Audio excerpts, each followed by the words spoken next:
Oke, selamat pagi, sore, malam, teman-teman dan Pasta. Perkenalkan, di sini kami ingin mempresentasikan hasil diskusi kami tentang prosesor ARM.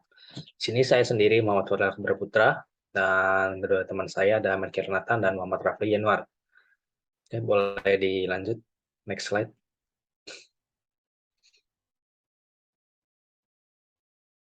Nah, dari yang pertama, kita akan membahas tentang seluk-beluk tentang apa itu sebenarnya si ARM dan kenapa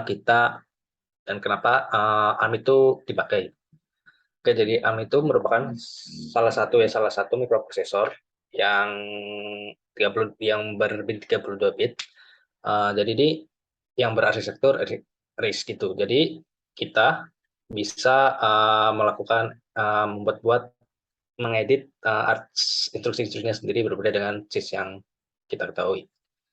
Nah, keunggulan dari RISC ini atau ARM ini, dia tuh daya yang digunakan atau yang dibutuhkan itu rendah dan sangat mudah atau sangat sering digunakan dalam aplikasi yang terintegrasi sirkuit itu. Nah, selain itu, keuntungan lainnya dari RAM ini adalah desainnya sederhana, kemudian elegan, statis, dan ukurannya yang sangat kecil seperti yang tadi dibahas, sehingga sangat cocok untuk apabila kita masukkan ke sebuah chip yang ukurannya juga kecil, bersamaan dengan komponen lain seperti RAM, ROM, DSP, dan lain-lain. Oke, boleh lanjut.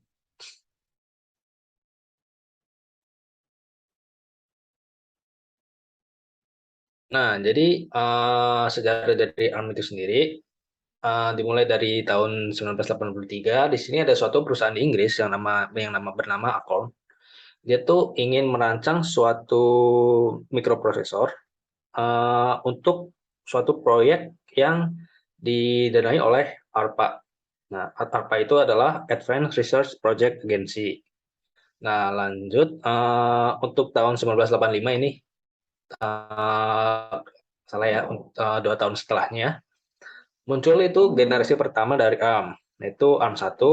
Ini tepatnya pada tanggal 26 April 1985. Nah, prosesor ini khusus dikembangkan untuk BBC Micro di suatu software.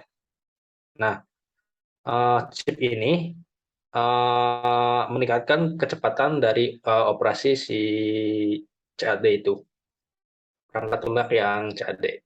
Nah, kemudian 4 tahun setelahnya, ternyata perusahaan Apple itu punya suatu istilahnya melihat suatu uh, masa depan yang cerah dari si ARM ini, sehingga Apple bersama dengan si Acorn ini, perusahaan dari Inggris itu, bekerja sama untuk mengembangkan lebih lanjut si ARM ini untuk diimplementasikan ke produk-produknya. Nah, di tahun 1990 akhirnya si Apple dan Acorn ini masing-masing kan udah membentuk satu perusahaan yang sendiri gitu, perusahaan yang mandiri yang saham-sahamnya dibagi ke Apple sendiri pastinya dan si Acorn, dan juga banyak perusahaan teknologi lain yang juga membeli saham-saham itu. Nah, itu akhirnya nama perusahaan yang dibikin ARM sama si Apple ini namanya adalah ARM Ltd yang didirikan pada tahun 1990. Oke, boleh dilanjut.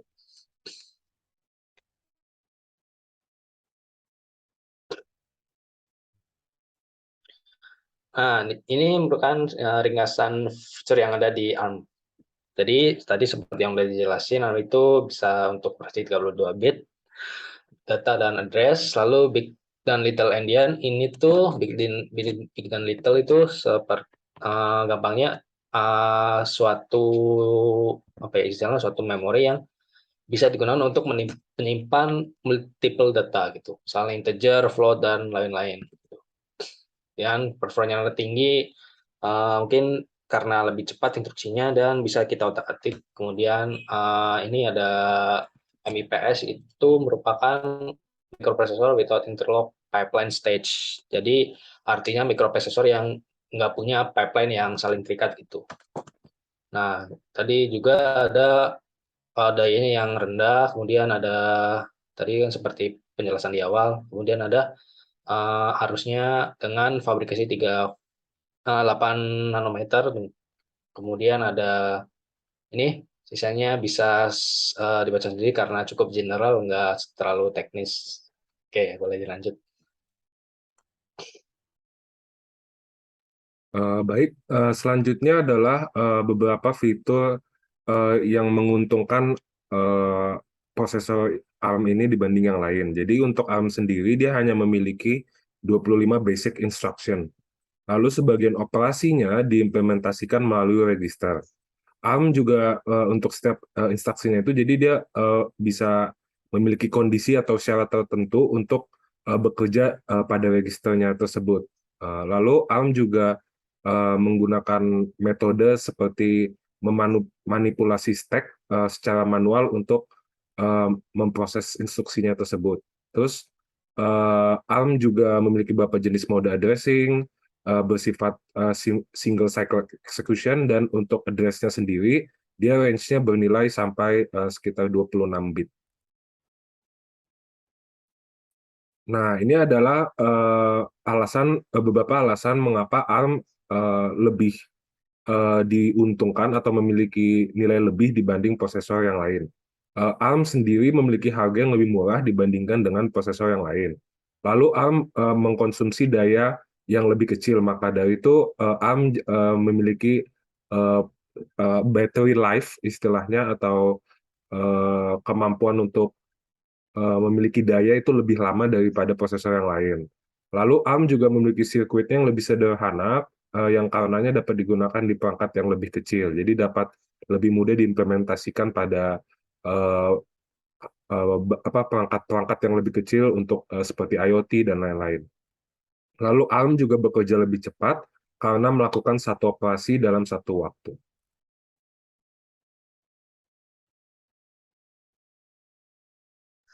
Nah, bisa kita lanjut ke ARM instruction set summary. Jadi sebelumnya kita kan tadi udah dikasih tahu tuh sama Nathan kalau misalnya ARM itu dia punya 25 basic instructions, dan 25 itu ternyata juga nggak sedikit ya. Dan di sini akan coba saya jelaskan secara singkat hampir semuanya gitu. Oke, nah ini kalau misalnya kita lihat di sini ada semacam blok kode yang dijadiin ya bisa dibilang rumus untuk instruksi si ARM itu. Nah, tuh kalau misalnya dilihat tuh ada barisan angka kayak 33, 22, 22, 111 dan bla bla bla, itu dibacanya dari atas ke bawah. Habis itu ke kanan kayak 31, 30, 29, 28. Nah, itu menunjukkan bitnya gitu. Jadi kayak misalnya kalau misalnya kita lihat di field yang namanya COND condition, dia itu ukurannya 4 bit gitu maksudnya. Nah, terus kalau misalnya kita lihat lagi di field yang namanya operan 2. Nah, itu ukurannya 12 bit gitu, dan seterusnya. Boleh dilanjut? Nah, sebelum kita coba untuk menggunakan instruksi di ARM, kita harus tahu dulu gimana sih ARM itu menstruktur registernya. Nah, di sini ada kumpulan register dari R0 sampai R15, dan di bawahnya ada PSR gitu.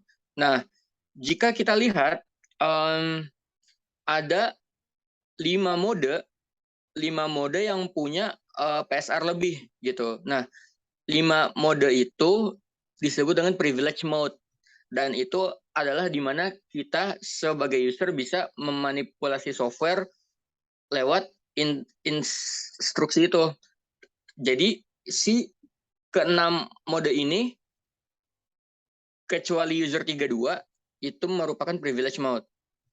Dan jika kita lihat lebih teliti lagi, itu ada sel-sel yang warnanya agak abu-abu gitu kan, kayak R8 FIG, R9 FIG, atau R13 SVC gitu kan. Itu merupakan banked register gitu. Kayak bisa dibilang khasnya dari mode-modenya itu. Boleh dilanjut. Terus di sini ada ini sepertinya semuanya dari mnemonic yang akan banyak digunakan di instruction ARM kita. Ada ADC, ADD, AND sampai TST gitu. Lanjut. Nah, dan juga nih sebelum kita emang benar-benar menggunakan instruksinya, kita harus tahu dulu nih PSR yang sebelumnya udah di-mention. Di PSR itu dia tuh ukurannya 32 bit dan ada 4 flag, 4 bit flag dan 28 bit control. Nah, flagnya itu udah jelas ya, kalau misalnya V itu untuk mendeteksi overflow, C itu untuk kiri borrow atau extend, Z untuk zero, N untuk negatif atau less than. IF itu ya itu udah ada penjelasannya. Nah, tapi itu apa fungsinya gitu kan? Gimana cara kita mengartikannya? Jika bitnya itu 1 atau bitnya itu di set, maka deskripsinya itu benar gitu. Jadi misalnya F-nya itu di set, F yang dikontrol bit ke-6 itu misalnya nilainya 1. Berarti FEQ disable-nya itu ya disable gitu. Terus habis itu ada habis itu ada 5 bit terakhir dari M4 sampai M0, dia itu menentukan mode operasi dari ARM gitu. Seperti yang tadi, ada user, ada FEQ, ada ERQ, ada supervisor, ada abort, dan ada undefined. Dan diingat lagi, semuanya kecuali mode user merupakan mode privilege, di mana kita bisa memanipulasi bit-bit kontrol di dalam di dalam instruksi yang digunakan. Boleh lanjut? Nah, oke. Sekarang kita ke field yang paling ujung, the condition field. Ini harusnya nggak susah dipahami, soalnya ini udah sering di OAK dijelasin. 4 bit ukurannya, tapi kalau misalnya kita lihat, itu nggak semua instruksinya digunakan. Ada satu yang missing gitu kan, yaitu 1111. Itu sebenarnya ada namanya NV atau never. Nah, tapi instruksi ke-16 yang tadi itu ternyata di reserve dan nggak boleh digunain. Nah, condition ini tuh juga merupakan gate di mana instruksi kita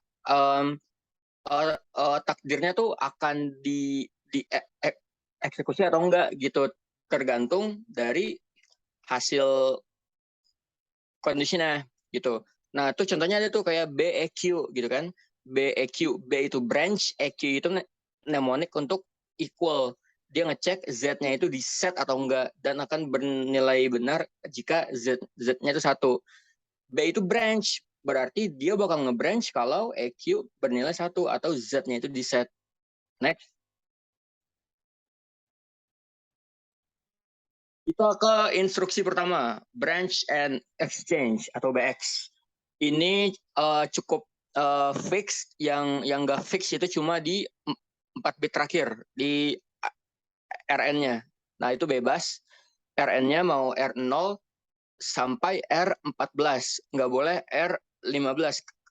Karena semua register di ARM itu merupakan register general purpose kecuali register ke-15 gitu. Jadi itu aja diingat. Terus habis itu branch and exchange itu ya kayak gitu sintaksnya. BX ditambahin condition, habis itu ditambah registernya.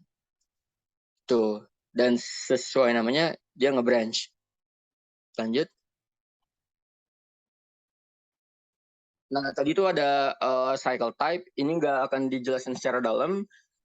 Ini cuma sebagai glosarium kecil aja. Jadi kalau misalnya ada ada S, N, I, atau C, nanti muncul lagi, itu bisa dilihat di sini. NMREQ sama SEQ itu apa? NMREQ itu maksudnya non-memory request, SEQ itu adalah sequential. itu nggak akan dijelasin lebih dalam di sini, tapi boleh lanjut. Instruksi kedua, BL, branch and branch with link.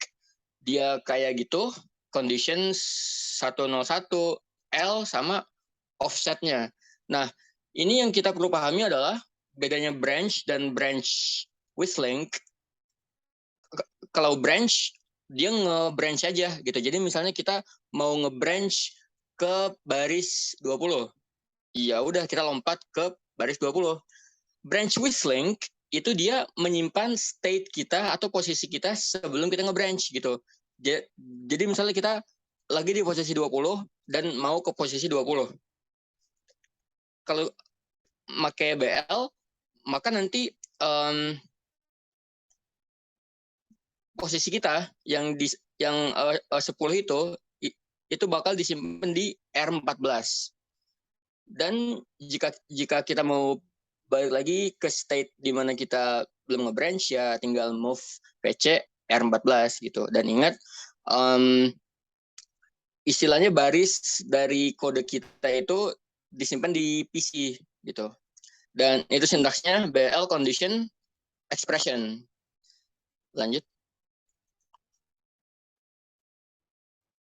Instruksi ketiga, data processing. Ini sesuai namanya, dia itu untuk memproses data. Ini juga banyak banget dibahas di OAK, jadi nggak perlu bingung. Kayak gitu fieldnya condition 00, habis itu ada I, ada opcode, ada S, RN, RD, sama operan 2. Nah, ini yang kadang membingungkan adalah RD-nya itu tuh di tengah gitu. Jadi register di tempat kita menyimpan hasilnya itu ditaruh di tengah-tengah dua register yang akan dioperasikan gitu. Jadi misalnya conditionnya, ya pokoknya nanti di instruksinya tuh kita jangan bingung sama urutan registernya. Biasanya kan kalau misalnya ada 3 register, dua yang di belakang dioperasiin, terus hasilnya ditaruh yang di depan. Nah, yang ini enggak. 2 di kiri kanan dioperasiin, ditaruh di register tengah gitu. Dan dan ini juga nggak boleh menggunakan R15 sebagai registernya. Dan hampir semua, sepertinya semua sih, sepertinya semua instruksi yang akan dibahas di sini, registernya nggak boleh pakai register 15. Boleh selain itu, tapi nggak boleh R15. Dan di sini, di data processing, ini kita boleh pakai register atau pakai immediate value yang berukuran 8 bit. Lanjut. Habis itu ada shift. Shift juga ada di OAK. Di situ jika kita lihat rumusnya atau bisa dibilang badannya itu dari bit 11 sampai bit 4. Shift type-nya cuma ada 4, 00, 01, 10, 11. Itu kalau misalnya kita lihat logical shift itu ada 2, ada left sama right. Arithmetic sama rotate itu cuma ada right doang gitu. Nah, mari kita lihat di figure 4-6, logical shift left. Itu cukup intuitif. Jadi kita shift ke kiri, yang kanan, bit yang kanan yang harusnya kosong setelah di shift nilainya 0. Lanjut ke figure 4-7, itu juga sama. Ya bedanya ini ke kanan. Terus habis itu figure 4-8, arithmetic shift right. Bedanya apa? Ini kita bandingin sama logical shift right. Kan kalau logical shift right yang kosong dijadiin 0 kan, bit yang kirinya. Nah, ini kalau misalnya arithmetic shift right, yang kosong bitnya itu diisi sama bit yang sebelah kiri gitu. Jadi 31 bakal ngisi bit 31, 30, 29, 28, 27, dan 26 di kasus ini. Lanjut ke figure 4-9, itu rotate right. Ini juga straightforward. Tinggal di rotate dan bakal ada carry out. Terus habis itu yang terakhir figure 4/10 ada rotate right extended. Bedanya di sini dia bakal melibatkan carry in gitu. Lanjut. Habis itu ada PSR transfer. Ada dua, ada MRS, ada MSR. Diingat lagi kalau PSR itu adalah singkatan dari program status register. MRS itu mentransfer konten PSR ke register. Kalau MSR itu sebaliknya, dari register ke PSR. Dan ingat, PSR itu isinya adalah mode kita gitu. Yang kata tadi yang 00000 itu user, 00001 itu fake. Iya, gitu-gitu. Nah, terus itu ada rumusnya di sebelah kiri dan deskripsinya di sebelah kanan. Lanjut. Terus kita ke multiply and multiply accumulate. Multiply itu straightforward juga, tinggal dikaliin kayak itu tuh MUL con SRD RMRS multiply si RM sama RS hasilnya ditaruh di RD. Bedanya sama multiply accumulate, setelah RM sama RS-nya dikali itu dijumlahin sama RN gitu. Jadi yang kayak di instruksi yang bawah MLA RD RM RS RN itu RM sama RS dikali terus ditambahin RN. Lah kok gitu? Kok ada setelah dikali dijumlahin? Kenapa sangat spesifik? Jadi si ARM ini ternyata dia tuh mau kayak menghemat gitu. Jadi kan kebanyakan kita kalau misalnya multiply nggak jarang kita setelah itu nge-add ke apa gitu kan. Nah, ini si ARM ini mau berusaha untuk kayak ngebungkus itu jadi sekalian satu instruksi. Lanjut. Di situ ini ada kembarannya, tapi ini untuk yang versi longnya. Yang kita lihat itu bedanya yang paling mencolok adalah register destinasinya itu ukurannya lebih besar, 2 kali lebih besar daripada yang sebelumnya. Ini ada yang low dan ada yang high. Sisanya sama persis. Iya, lanjut. Instruksi ke-8, single data transfer. Ada LDR, ada STR. LDR itu load atau memuat data.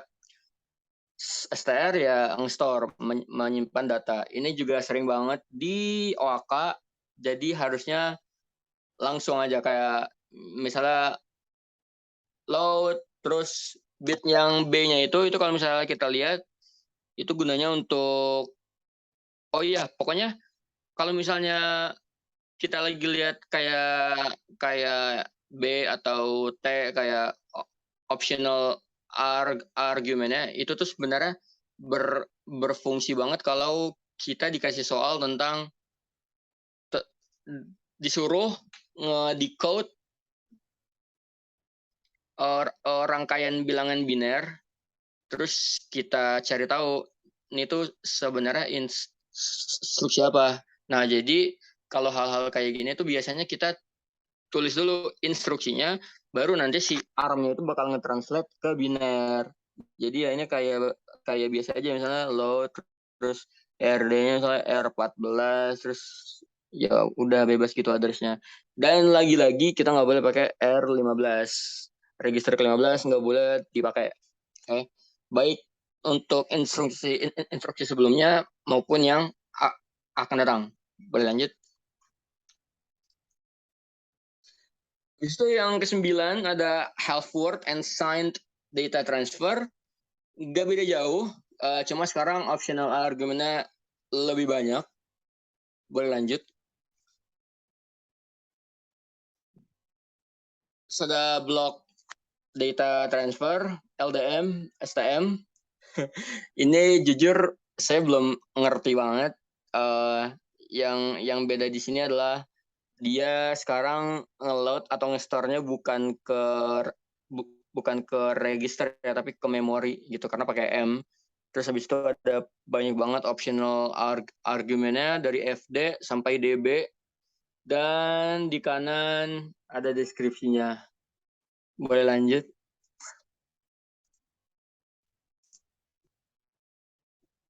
Yang ke-11 ada single data swap atau SWP.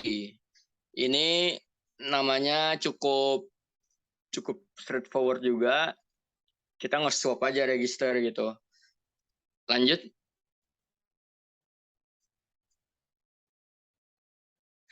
Terus ada software interrupt SWI. Itu juga kayak gini. Cuma tinggal ditaruh condition, terus tambahin satu-satu, terus kita kasih komen apa gitu misalnya. Ya udah, terus habis itu lanjut. Habis itu yang ke-13 ada coprocessor data operations. Ini sama kayak register. Terus mengapa kita pakai coprocessor? Di ARM itu ada yang namanya coprocessor, dan itu adalah prosesor yang bisa dibilang tambahan, dan dia tuh cepet banget gitu daripada prosesor ARM-nya sendiri gitu. Jadi ya jika kita sangat kritikal untuk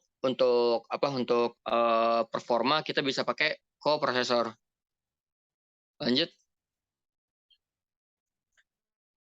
Terus ada lagi versi coprocessor untuk data transfer. Ini juga sama. Ini cepet banget gitu. Data transfer sama kayak yang biasa. Yang tadi tuh LDR sama STR. Lanjut. Habis itu ada lagi versi coprocesornya register transfer. Ini juga sama. Saya juga belum cukup mengerti sintaksnya, kayak gimana aturan mainnya sampai detail-detailnya, tapi intinya sama kayak biasa, kayak kalau misalnya pakai register. Lanjut yang terakhir. Yang terakhir adalah undefined instruction. Jadi ternyata kita bisa tuh di ARM bikin instruksi yang bisa dibilang ngasal. Gunanya apa? Bisa buat ngetes, bisa buat iseng aja gitu kan. Nah itu tuh ada tuh rumusnya. Jadi condition 011, terus bit 24 sampai bit 5 bebas, bit ke-4 1, bit ke-3 sampai ke-0 bebas. Gitu. Jadi sepertinya itu semua instruksinya, dan itu semua dari kami. Kurang lebihnya mohon maaf. Wassalamualaikum warahmatullahi wabarakatuh. Selamat pagi, siang, sore, dan malam.